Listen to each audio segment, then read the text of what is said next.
Hi, I'm Kyla Neal, a business coach and mentor from Australia, and I'm a mum of 2. And I'm Emilia, a multi-passionate entrepreneur and a mum of 4.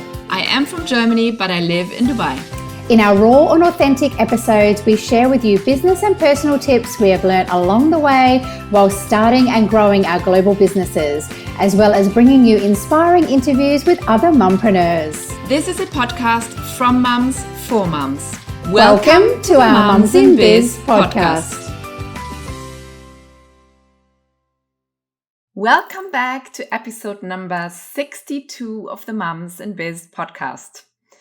I cannot believe that we are at 62 already, and I hope it's the correct number because we are currently recording a few, and I'm like wondering if this really is 62, but I think it is that I'm doing the intro for. And I know we can't keep saying that with every episode. We are saying, wow, we can't believe how far we come, but in a way we also need to celebrate ourselves and be happy and grateful, and I think it is an achievement that we did here. Anyway, but we wouldn't have done it without you, our listeners. And I just want to again thank you from the bottom of our heart. Ours, I say, Kyla's in my heart, that you are listening, that you're supporting us, that you are questioning us, that you are giving us topic ideas, even people we should interview. So it's really, really great, your feedback, what we are getting. And I just want to acknowledge somebody. I have her on my phone here. Susie, who said, I loved episode number 39 by Laura, or where I interviewed Laura, which was about resilience. It really helped me to bring back my energy after a difficult time in my own life. Thank you so much, Susie, for that feedback, which we got via Instagram. So thank you so much. It really always helps, your feedback. That was really great to hear from you. Okay. And today it's just me, not just me, because I have a great person to interview, because I have Florence Gillet with me on the show today. She is also a mother of 2, and after working many years in PR, she changed her career and became a certified eating psychology coach. She is a recovered dieter herself, and she is super passionate about what she does, which you will hear in this interview, which is very obvious. She also lives in Dubai, and I have followed her since she started her entrepreneurial journey a few years ago. And actually, I'm super proud how far she's come. I mean, I have nothing to do with it, but I'm just like so happy to see when people strive and follow their passion and are becoming more popular and known, and when I suddenly hear her on the radio. So it makes me really truly happy for her. And I love listening to her videos and reading her posts on Instagram, and because they are so eye-opening and so many new perspectives and so many things that she says a lot that makes you think, which I love, of course. And also it's really good for parents because she helps to talk about things around body issues and dieting and things that come up with our children around body confidence. She says on her website, I believe that together we can claim back our power and inspire our children to find theirs. Without stigma nor fat phobia, let's rewrite our stories together. So that got you into the episode. And now, without further ado, let's meet Florence. So welcome, Florence. It's great to have you on the podcast, on the Mums in Biz podcast. And how are you today?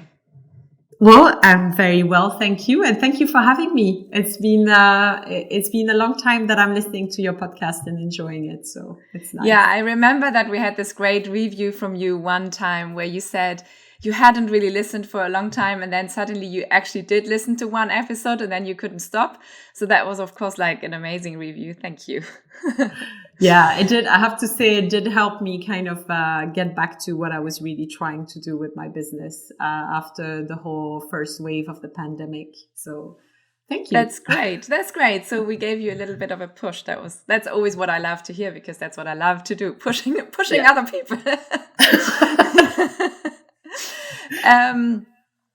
Yeah, so I gave like a brief overview of what you do and what your passion is, but it's always better to hear it from the person who does it herself. So please tell our listeners with your own words who you are, what you do, why you've started what you're doing now, and give us a little bit of your story. Sure. So my name is Florence Gillet, and I am a certified eating psychology coach. I mostly focus on body image issues. So people that feel really uncomfortable in their body and who want to feel better, really. And I work mostly on self-acceptance. And I work from a health at every size perspective. Health at every size is a movement that really promotes for people to recognize that health is not a certain size. And once I heard about this movement in my own recovery, so I struggled myself with body image issues for a very long time. And when I recovered and I heard about this movement called Health Every Size, I felt like it was a bit of a revelation, because it was really supported by science. And it just blew my mind that I didn't know that health and size were actually not really cause to effect, if you see what I mean. And that's why I decided today, and when I started my business as a coach, it was a bit of an evidence for me that I needed to do it. That I felt like we weren't talking about all these issues around food and body image and health and exercise, and teaching children also how to take care of their bodies in a way that was not weight centric. So not kind of aiming at a certain weight or size or BMI. And so today I practice from a non-weight centric point of view. So most of the clients that I see, I don't even know what their weight is, and it doesn't really matter for me, which I think is a big difference from normal health coaches or average health coaches. And I practice from a size that is really kind of celebrating body diversity. So I take care of making sure that people can feel good in their bodies, whatever size they're going to be at. And obviously I work with a lot of people that are stuck in disordered eating or dieting exclusively for a long time, or over exercising. So they're not yet considered suffering from an eating disorder, but they are still kind of feeling the dysfunction, right? They are obsessively thinking about food and exercise and their body size all the time. And for a lot of them, it also comes with health issues. So the way I try to help them is that we work on the body as well as the mind to really go back to a state of well-being. And so that doesn't specifically mean they're going to have to be at a certain weight or size, but it does mean that they're going to have to look at their mental health as well, because health is not just a state of physical well-being. It's also about your mental and your social well-being. That's actually the definition of the World Health Organization. So but that also means that somebody has to actually realize there is a problem, right? Before they contact, otherwise they wouldn't contact you. True. I think a lot of my clients are aware that they are obsessively, thinking about all those topics in their lives. Some of them have actually survived a proper eating disorder, maybe, 5, 10, 20 years ago. But because they were given weight-centric care, when you recover from an eating disorder, the doctor might say you've reached a BMI of X and we consider you to be recovered.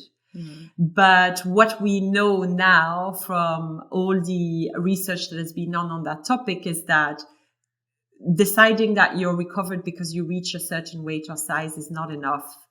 And so lots of these people, they are still stuck in the obsessive behaviors and thoughts, even though they're officially at the right weight for their size, for example. And then I also have people coming to me who say, I don't understand because I live in a larger body, but I feel like I'm also obsessively thinking about food and body and exercise. But I can't possibly be in an eating disorder if I'm not emaciated or super thin, for example. And this is where, again, working from a health every size point of view helps them, because you can literally have those issues in any size, at any level of body fat, in any body that you're going to be at. So I'm working on something that is not very well known for a lot of people, unfortunately. No, yeah.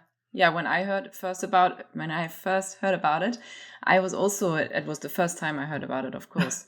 But but do you also help like with meal plans and so on, or is this pure coaching? There's definitely discussions we're going to have about food intake, but I don't give meal plans. I mean, I'm not a dietitian. I'm not a nutritionist. But I would say a lot of my clients struggle to understand how much is good for them to eat, or they have crazy rules about what they can or cannot eat.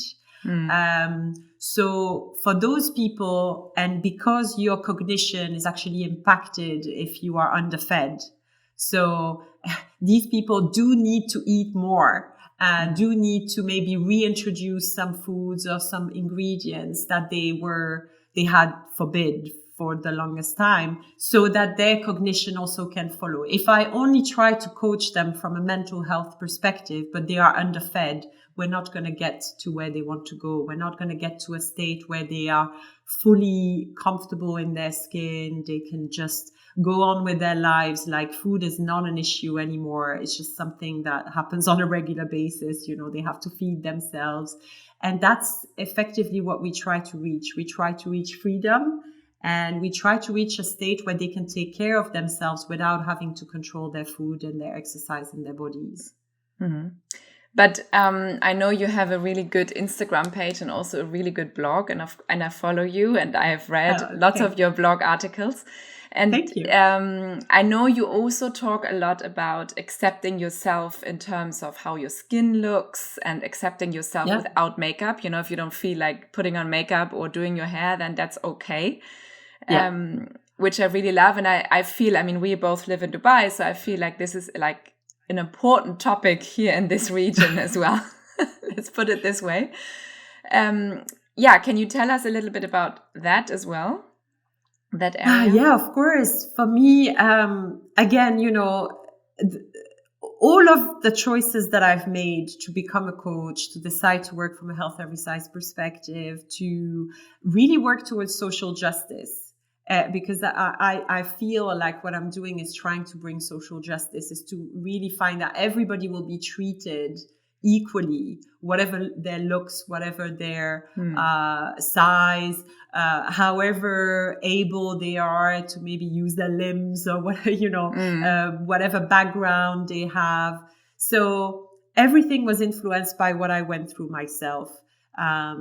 Because when I realized that it had been 10 years that I was kind of stuck in this obsession with, I have to control how I look, I cannot change, I cannot age, like I've had children, but I need to go back to this pre-baby body. I mean, all of that narrative that women are constantly assaulted with, I feel. A lot of what I used at the time was also about women's empowerment. And it's funny because it's usually something you tend to get from your mother, or, you know, your auntie or your grandmother, that they will say like, no, you get to make your own choices. Like, it doesn't matter. Don't let that define yourself. In my case, it didn't come generation from generation. I came from a very traditional household, I would say, where, my mom would just kind of take care of everything around the house, and my dad would just go about and do whatever he was supposed to do. And there was really no discussions about, do I really have a choice? Do I really have a choice to do my hair if I feel like it? Do I really have a choice to stay in a thinner body? Do I really have a choice to diet? It was like, for me, it was like I had to do it because I was a woman.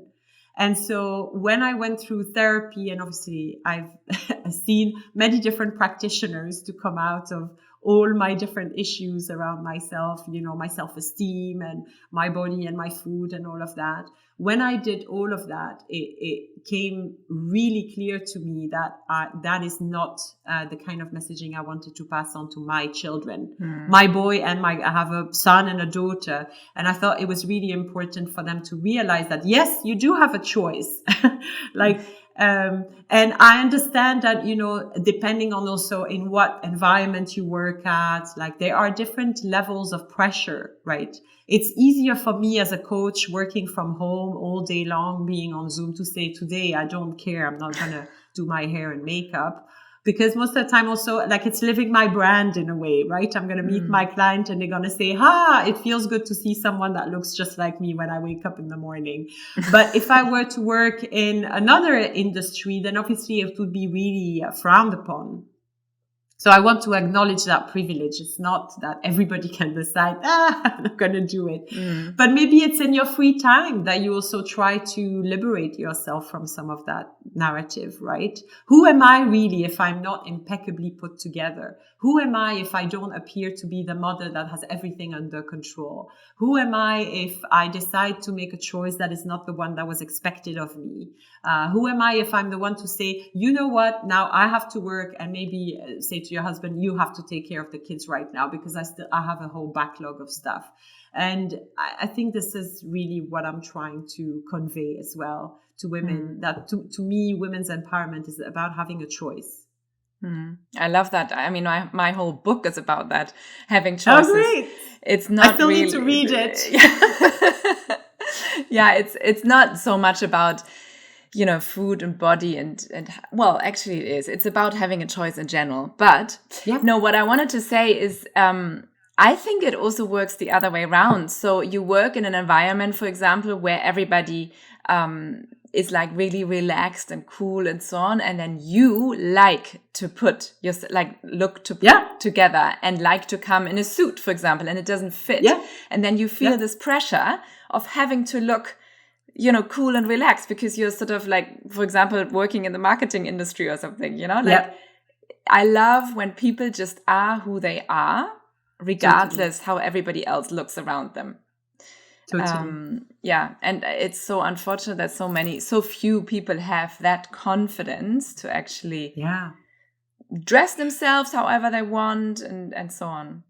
But the beauty is you can actually work on that, right? So I think if there's something I learned, lots of people still don't realize that, because all the messages around body and size and stuff is usually telling you, you don't feel confident in that body, just change your body, right? Exercise more, get a 6-pack, eat differently, and you're going to finally feel confident. The reality is, I don't know many people to whom that actually helped them feel more confident, because confidence, body image, all of those things, they're in your head. They're not, they don't materialize physically. So what I see is, and this was my case, this is the case of most of my clients, they actually reached that ideal that they had in mind, ideal body, and everybody was like, oh my God, you're always the fit one and you're the healthy one and you have everything under control and all of this. But they were completely losing themselves into that, right?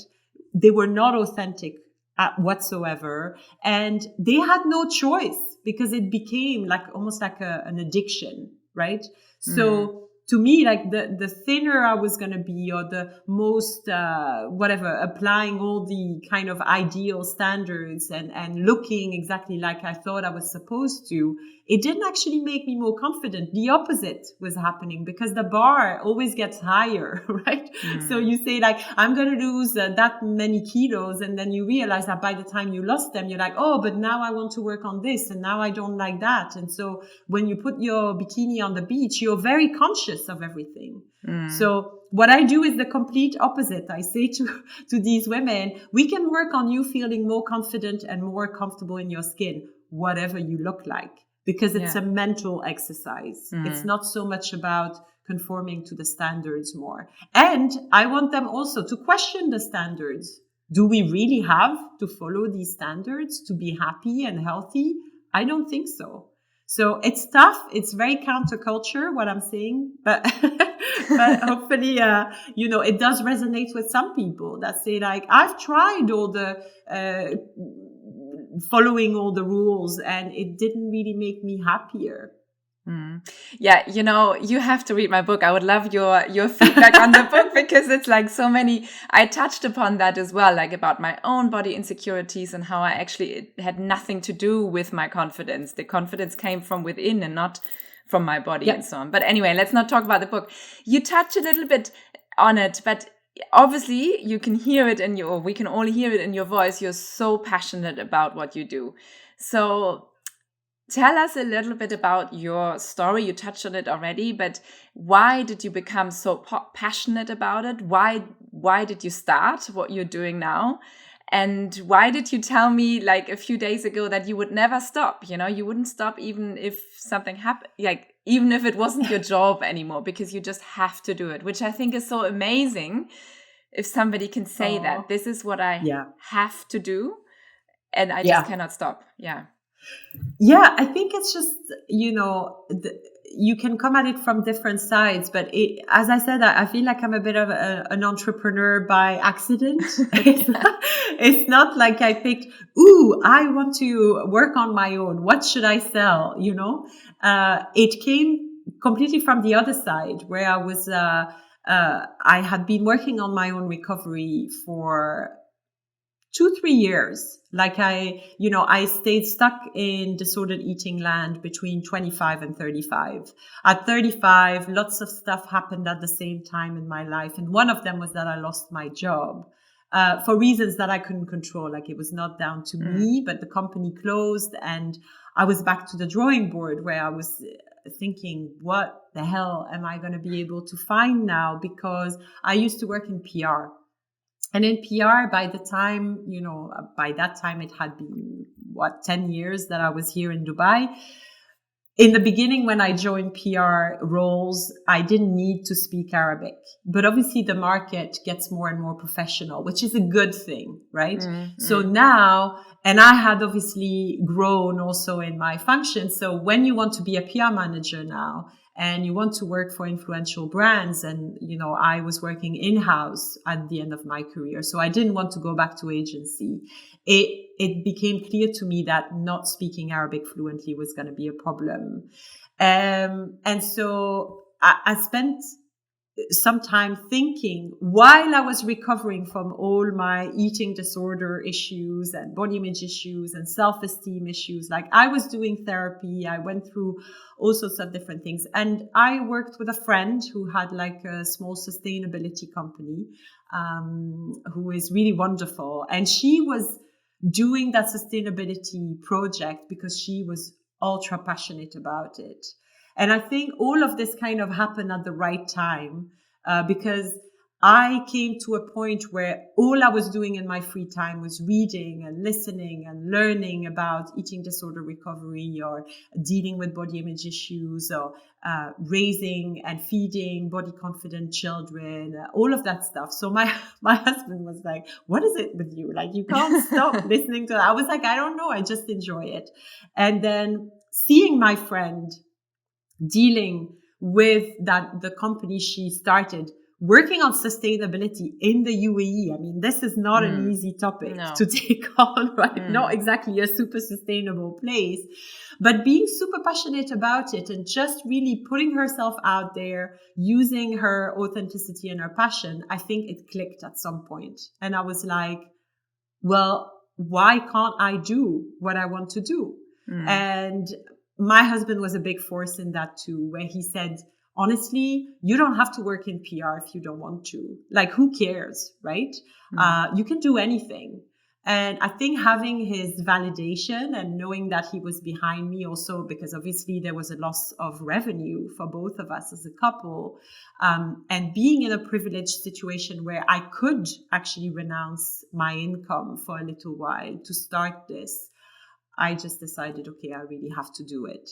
By that time, I had lots of therapy to deal with my self-esteem issues. Yeah. Because I was really struggling with imposter syndrome for most of my career in PR.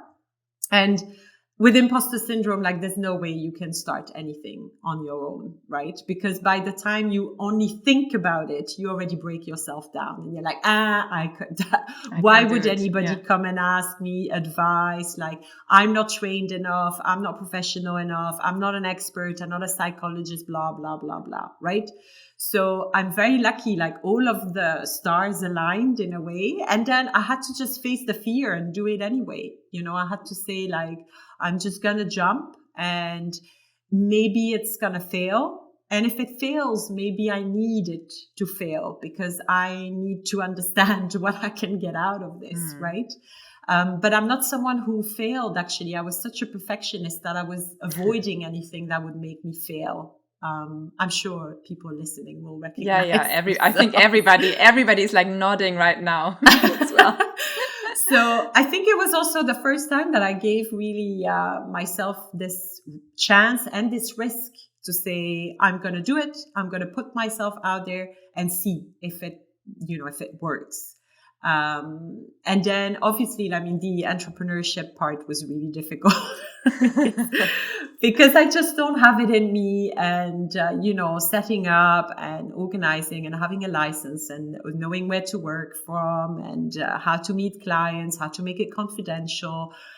It was not easy to start with, but I think, again, like, I was really lucky. I was super supported by people around me who believed in me and who said, Florence, there's no way that it's not going to work because you have your heart in this and you are someone who's got integrity as well. So I knew from the start, for example, that I would want to screen clients before I take them on. So I don't take someone that I know I wouldn't be able to help, all of that stuff, right? But again, there's a lot of privilege behind that. There's a lot of privilege in the sense that I can say I may not make any money for the coming 18 months, 2 years, and I'm still going to try that. So I just want to acknowledge that I was very lucky to do that. Yeah, but you also, I mean, yes, you are really lucky to do that. But I mean, you would do that anyway, even if it was on the side, right? Even if you had your job still. Now that you've come so far, you couldn't stop. I mean, that's what you said to me before, which I found so fascinating. Totally. Yeah. And I think, if I were to be in a difficult financial situation where the money I make coaching wouldn't be enough, I may have to go back to something that would actually give me more financial security. But you're right. Would it be coaching on the side? Would it be volunteering for other organizations that work in that field? As you know, I am already a volunteer for the Middle East Eating Disorder Association. And I think I just thrive from the learning part as well that is involved in whatever I do. Because since I had to rebuild a second career, I trained myself as a coach. But the reality is I wanted to know much more than just the coach training I got.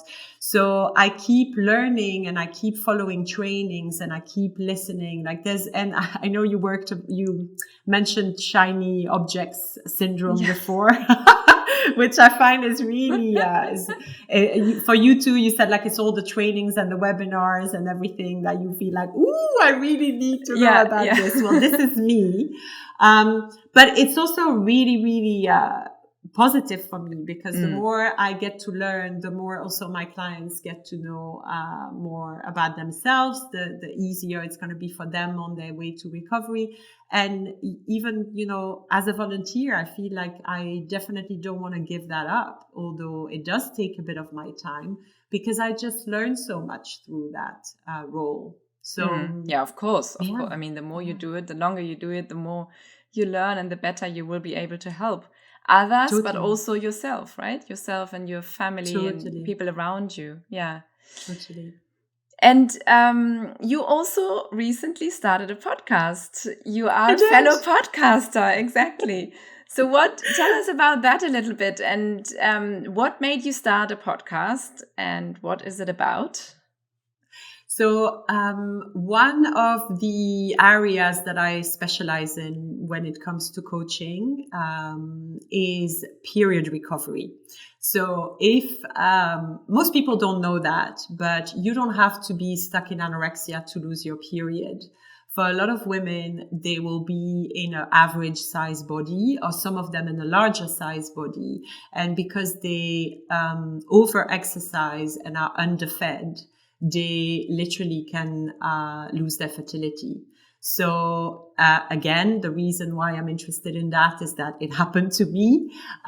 It was 11 years ago. Well, now almost 12. I feel like a dinosaur when I say that. But I was diagnosed with the same condition. The scientific word for it is hypothalamic amenorrhea. So it's missing your periods for 3 months or more. And when I recovered, I was helped by a wonderful woman called Nicola Rinaldi.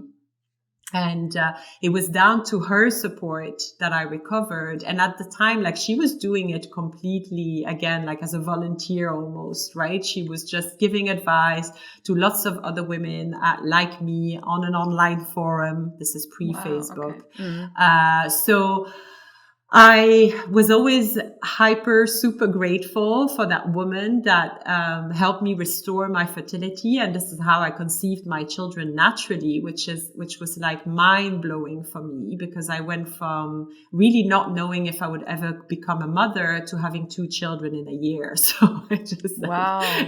Oh, they are that close? I didn't know.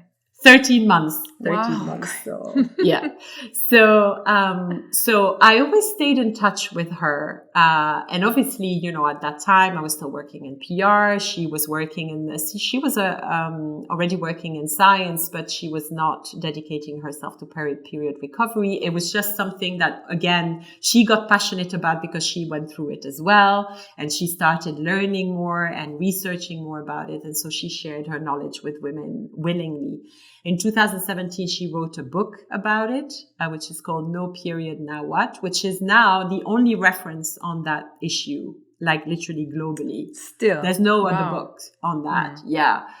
Because it concerns, we think it concerns less than 5% of the female population. So it's still quite niche. I personally believe lots more people are struggling with it, but they might not know it is because of their lifestyle habits. But that's another conversation.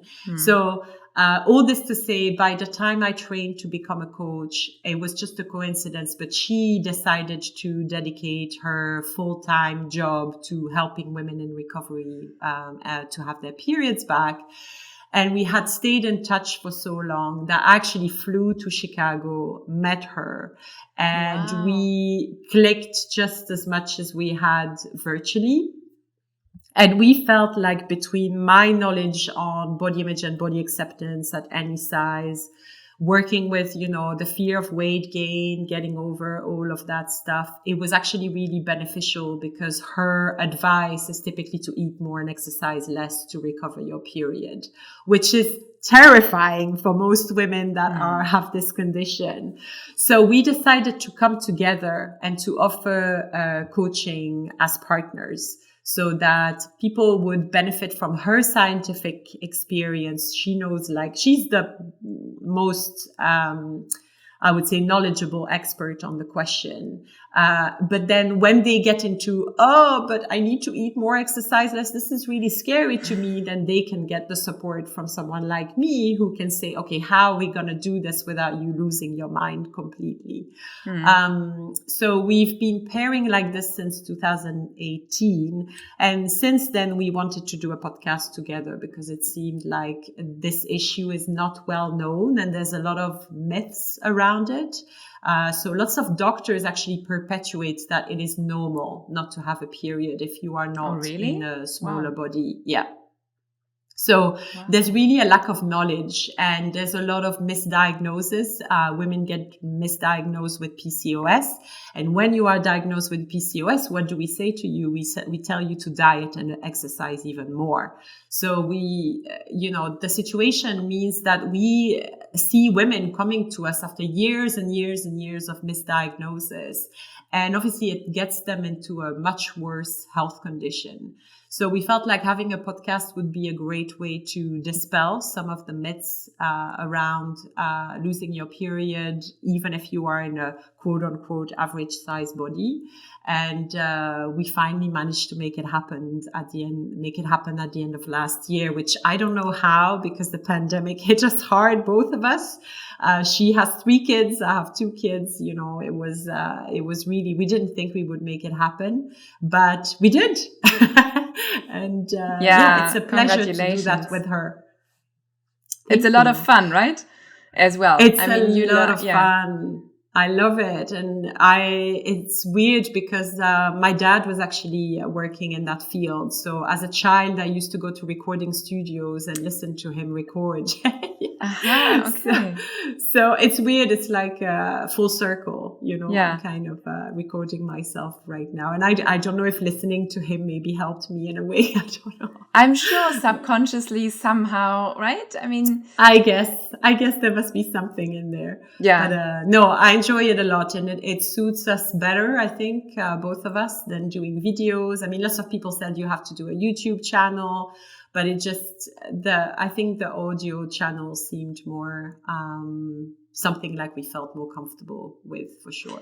And you never know. I mean, we started with just audio, and then we added video slowly, just because to have like sort of the full package. And, the more you do it, the more comfortable you get with it. I mean, you know the whole game with the whatever you start, you get better at it. And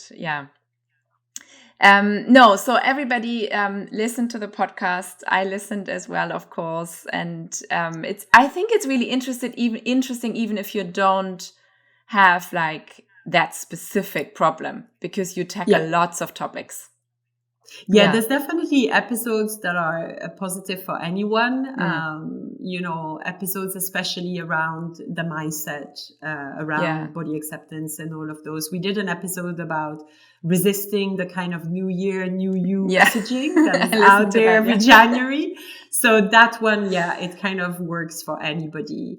But I think, we know that we reach out to a niche population, but I think both of us are really passionate about passing on those messages. And there's just so little out there for people in that condition that we felt like we needed to create maybe a bit of a reference audio that, could really support people in recovery. I think to understand.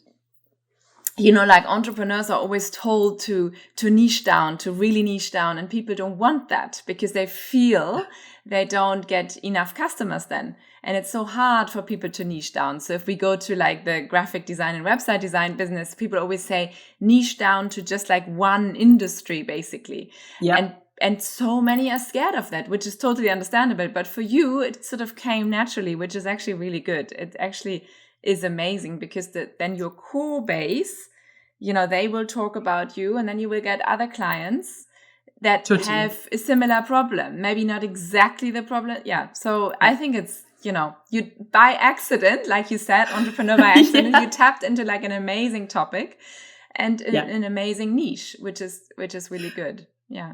Well, and how they say, like, you need to create that archetype of who is your client and what they need, and you need to keep this person in mind. I just use myself. Like, it's just like, I was just thinking, what would I have needed in my situation? And I keep going back to that. And it was first like, I need the mental support, and I need the knowledge around amenorrhea, and I need whatever. Now, obviously, I'm a parent, so I need body positive parenting advice. I just really use myself. I mean, I'm not creative in any way, shape, or form. But you're right. It's lucky that I can be, and I think I cater to a part of the market that is usually not considered sick enough for clinical psychologists or doctors or clinical nutritionists and stuff. So these people they have symptoms. They know they don't feel great, but they're constantly sent away from doctors' offices saying, you're fine. It's okay. Like, don't worry about it. And I think it's great that there's someone that can validate, well, no, you're not fine. And this is what you can do to get better. And people always resonate more with somebody who has gone through the whole experience herself. That's why, yeah. There's a name for that in that industry. It's called the wounded healer. Aha, okay. Okay, I have never heard that before. I mean, it's probably a really common name, but okay. You mentioned that you also talk about body conscious parenting, which I find, I mean, obviously with 4 kids, I find that really fascinating, and I love what you teach there and what you talk about. Thank you. And I listened to your radio interview. You've been on the radio with Helen Farmer, a big radio show here in Dubai, a few times. And I listened to one of the interviews, and I loved that she was asking, I don't remember 100%, but she was saying something like her daughter mentioned quite loudly somebody else was fat. And she didn't know how to react, like what to say. Should she apologize or know what to do? Which I was like, my God, I'm sure so many parents have experienced that and were a bit like shocked and didn't know what to say or do or how to react, really. So, so what should we say? I mean, I think this is more common when you have smaller kids. Like my 4-year-old would say something like that because she's obviously not aware of anything. Like for her, it's normal, right? She would just mention it. Like she would mention, look, that lady over there has pink hair, or that lady has a red coat on, or whatever, or why is she wearing boots? It's so warm here, like kids are so open and honest without any thoughts behind it. Totally. But still, somehow you need to teach them that maybe that is not the best thing to say in public. Yeah. Or maybe, I don't know. What is your take on that? So I remember, answering Helen, and she was really happy that the lady had headphones on at the beach. And so that lady hadn't listened, hadn't heard the comment her daughter made. And again, I agree. Her daughter must have been 3 or 4, something like that, which is typically the age that they would do that. So I replied to Helen and I said, I think we need to see it exactly like you just said, that it's more like from a curiosity point of view and not from a judgment point of view.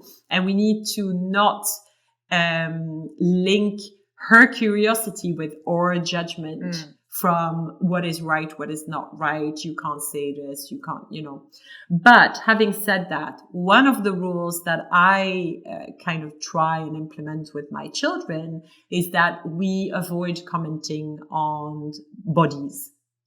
In general. So, in general, our bodies, other people's bodies, each other's bodies, So I think that's a great way for children to understand that they can be curious about stuff. And I wouldn't, say to a child, I said, oh, look, the lady's fat. I wouldn't say like, oh my God, don't say that, la, la, la, because it's our first reflex is to say like, this is not polite. Can't say this, But the reality is to say, hey, I noticed that you are very observant of different, things around you and how people dress or what they look like and all of this. But the reality is like, we want to be mindful of whatever we might say about other people. And we know that sometimes what we say, even though it's said in a really innocent way, can maybe hurt some people, So we, in our family, we decided we're not going to comment on bodies. And it's both on positive and negative.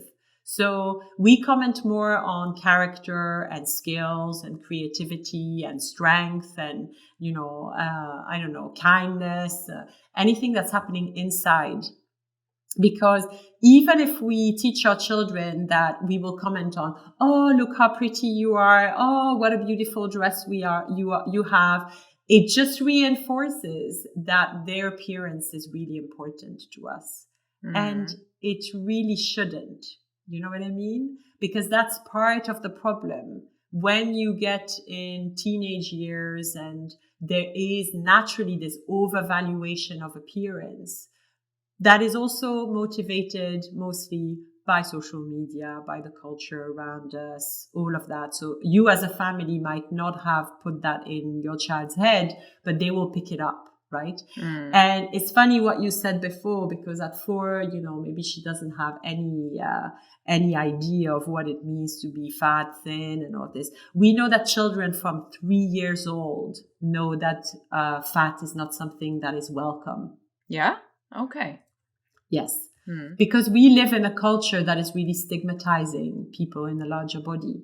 And it's the reality, whether we like it or not. So today I can say, never gonna do that in my home, but my children will go to school and will swim in that culture. And then they will go to gymnastics and they will have the same messaging. So the only thing we can do as a household is to try to implement rules within the household where we say we don't believe that commenting on bodies is actually positive.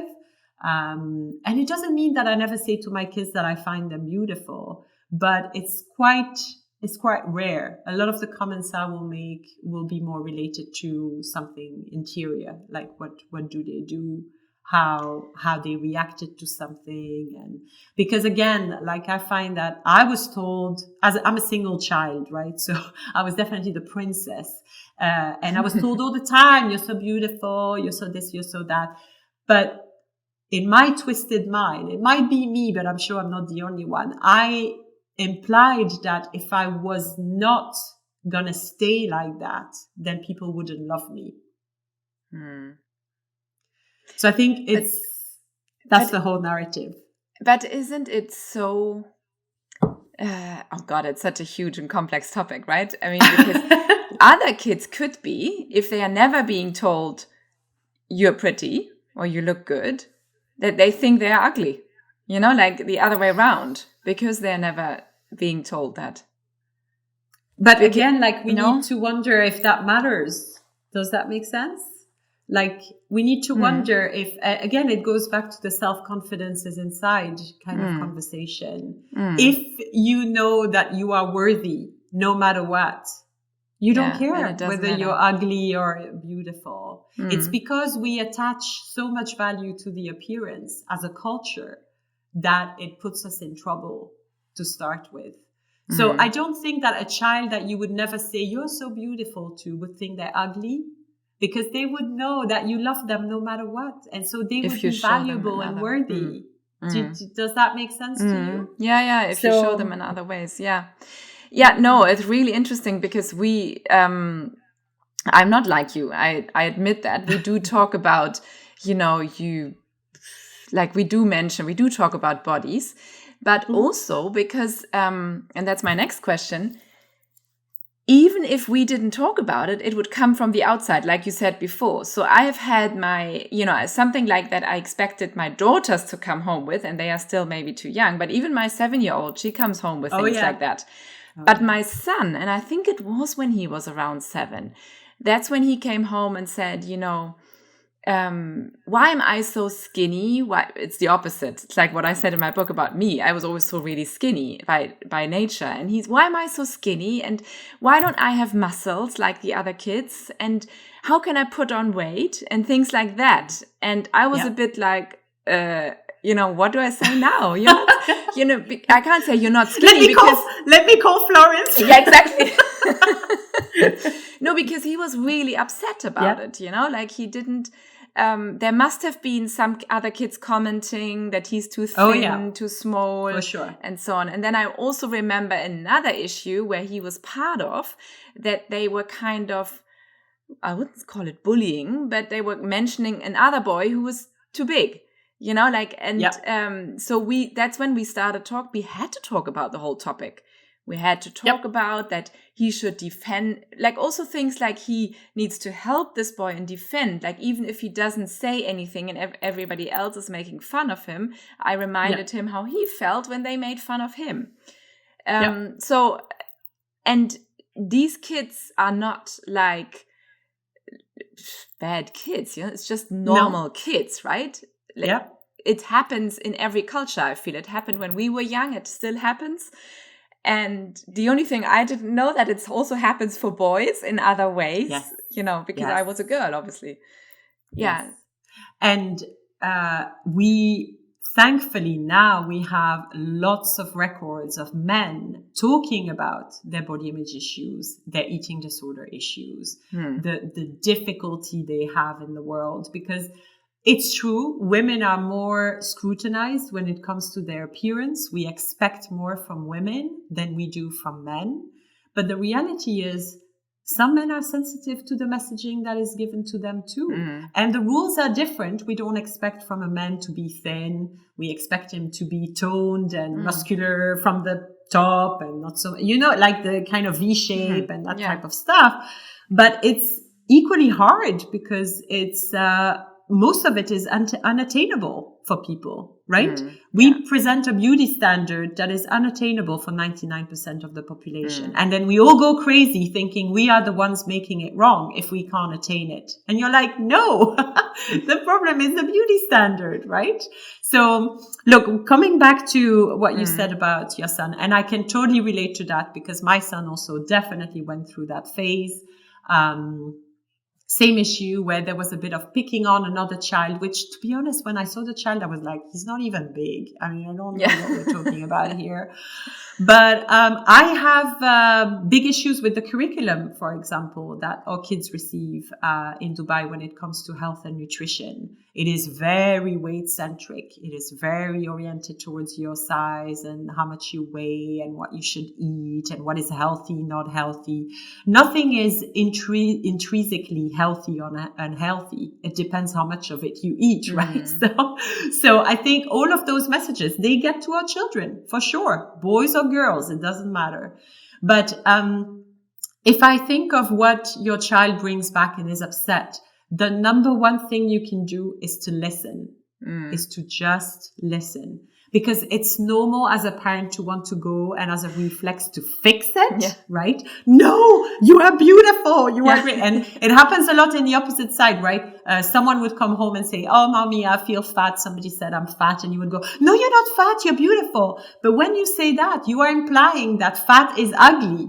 And she's not ugly. So we have to really, there's a lot of work to be done for all of us as a culture to bring back this idea that fat is not actually morally wrong. Like some people have a larger body and some people are naturally skinny, like it's the case maybe for your son. And we have to really explain to our children, it's okay. Like you're growing right for who you are. Like in the same way, somebody will grow exactly as they are expected to grow if they are in a larger body. And we need to stop trying to put all the kids on the 50th percentile. It's just random. I don't get it.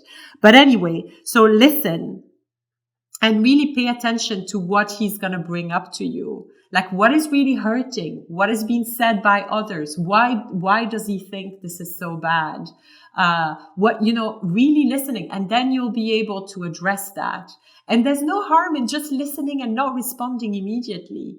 I know that when we heard my son was potentially picking on another child, I was horrified. This is me, certified eating psychology coach, working from a non-weight-centric point of view. And my kid is potentially picking on a child who is in the larger body. Terrified. I was like, I'm doing everything wrong. What is happening? Yeah. But it's not about me. It's not about me. And we actually ended up having a long time to think about how we're going to address this with our child. Because he knows bullying is wrong. He knows, and I don't think it was really bullying, but picking on somebody else. But they have to make their own experiences as well. And sometimes this is by doing this that they're going to realize this is happening. So we took the time. We ended up talking to both our children, not so much about size in particular, not so much about this boy or whatever. We took both children and we said, you realize that when you do this to somebody else, just like you said, you can hurt them. And you've been hurt in the past. Somebody made a comment about you. You know how horrible it feels. We don't want to do this. This is not something that we do in our family. And it's funny because we had the talk. My son was like, yeah, whatever. Talk is over. Okay, gone. And then literally 4 or 5 days later, as I was putting my kids to bed, turned off the light. And I think there was definitely a bit of shame about it. Turned off the light, he started saying, I think, Mommy, I did something wrong. And then it came out. And then he came to me and said, I think, I shouldn't have done that. I knew it was not right when I was doing it, but it was with the group and, I was a bit of peer pressure. He didn't use those words, obviously, but you can tell it was not something that he wanted to do bad. So I think the listening is really a powerful tool for parents when they don't really know what to answer. They don't have to answer immediately. Like they can take the time to just listen to what is really happening and why it hurts and what's behind it, who said what, like really getting all that information in.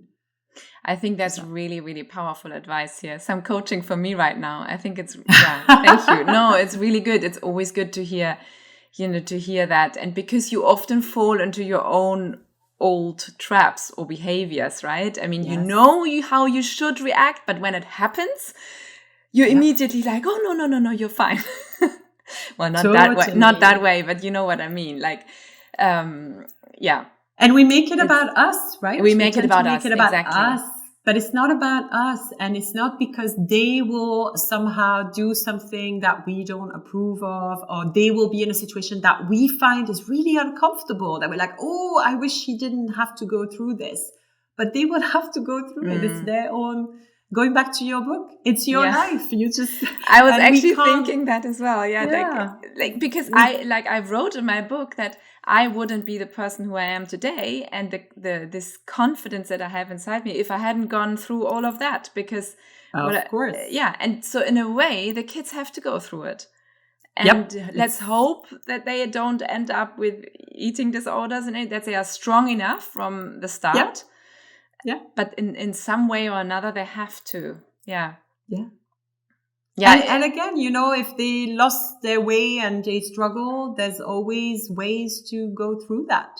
Mm-hmm. If you've been through trauma, there's ways to heal from that. Like I really do believe in the power of mental health support. And I'm so glad in a way that the pandemic kind of put a spotlight on how much we need support when it comes to mental health. Mm-hmm. So me too. Yeah. So I love our conversation. I could go on and on and on, but it's already 15 minutes or so I'm aware of the time. Just one or two more questions. So what we talked about the passion and the why, and that your passion is so deep. So what kind of advice would you give to other moms starting their own business? Is there anything that you would do differently, or that you would say, this is like so important for you to think about? A lot of what I did was about trusting a bit my gut instinct. So there was a lot of fear about starting in this. But every time I used to coach someone, I used to feel like amazing, right? I just to come out of that. And it's still the case. I'm so lucky. Every time I meet a client and I might be down, or, I feel like, I haven't done enough today, or I don't know, I'm upset at something else. I go and I meet them and I kind of, support them, and we talk about different issues, and they feel pumped afterwards, and I feel pumped afterwards. I feel like it's a blessing for me, So it's kind of feeling the fear and doing it anyway, but knowing that you trust your gut instinct as well, right? So don't go into something where you're so fearful you cannot do it. There's a good chance that maybe you shouldn't. But also, I mean, I find personally that getting help also with stuff that I struggle with is really helpful. So not to try and do it all by myself. The podcast is a good example. At first I was like, no, I don't want to depend on anyone, blah, blah, blah. I'm going to do everything. But then editing takes me hours and hours and hours. And I found someone who can do that literally in less than an hour. He can edit one podcast episode. So, sometimes you have to really balance that. But you speak about it a lot on the podcast, on your podcast. Yeah, usually, yeah, so. we do. And actually, speaking about podcasting, we want to do like a specific episode just about podcasting, because we had so many people come and ask us, how do you do this? How do you do that? So it would be good to have like just one episode to just talk about exactly what we do. And we are no experts. I mean, we're still like, I asked you. Before we started this show, I asked Florence about how she does it, just to learn. Yeah. Fantastic. And what are your plans for the future? Where do you want to be in 5 years down the line? Do you have that? Do you plan at all? Do you have a big goal or dream? I'm really bad at long-term planning. I know you are an amazing planner and you have like everything cut from like 5 years to 3 months to tomorrow to in 3 hours. Amazing. I mean, I'm inspired by what you share, and it definitely brought structure, as I said, like for me, like around September last year, after the whole craziness of the pandemic, summer, like having your kids like for 6 months all the time, came out. And then I felt like, what am I even doing anymore? Like, I don't even know what am I supposed to do. So I love that you can plan so much, but long-term planning is kind of difficult for me. So I kind of do it more like I would say on a yearly basis. I try to reach a certain point, but I don't look just at financials. I also look at what I want to train in, or what else I want to learn, like what I want to become a specialist in, or maybe developing, like the podcast was a goal. So it's kind of difficult for me to say the 5 years, but definitely working on more social justice. So spreading that word, teaching people that health doesn't mean a certain size, that, there are lots of conditions that can be related to too much control over our food and our exercise and all of the things that we never really hear about. That's what I would like to spread more. The whole school situation, maybe changing the curriculum, like pushing KHDA to look into it. That's more the goals that I kind of set for myself. And I hope there's a community that can be built around those issues over time, that I'm not going to be the only one or the few of a small community talking about those different points. Yeah, I love that. And whatever Kyla and I can do to support you, we're here for you, because thank you so much. It's great what you do. Okay, so thank you so much. Lastly, where can our listeners find you? I mean, what name are you on Instagram, for example, with all your tips? But where else? What else do you have? Yeah, the easiest way is to go online and to find beyondbodyimage.com. So it's all spelled out. And there you can obviously connect to my social media. I'm on Facebook and Instagram. There's the podcast there. There's some media interviews that I did in the past. There's lots of free advice that I put on the blog. And there's a whole bunch of resources. So if people want to look into more of where do I find this knowledge, there's books and documentaries and podcasts and movies that I list on a page on my website, where people can just start reading more about all of these things. Fantastic. Thank you so much, Florence. And thank you for having me. It was a pleasure. Yeah, thank you. Welcome. And have a great day. Yeah, you too. Thanks.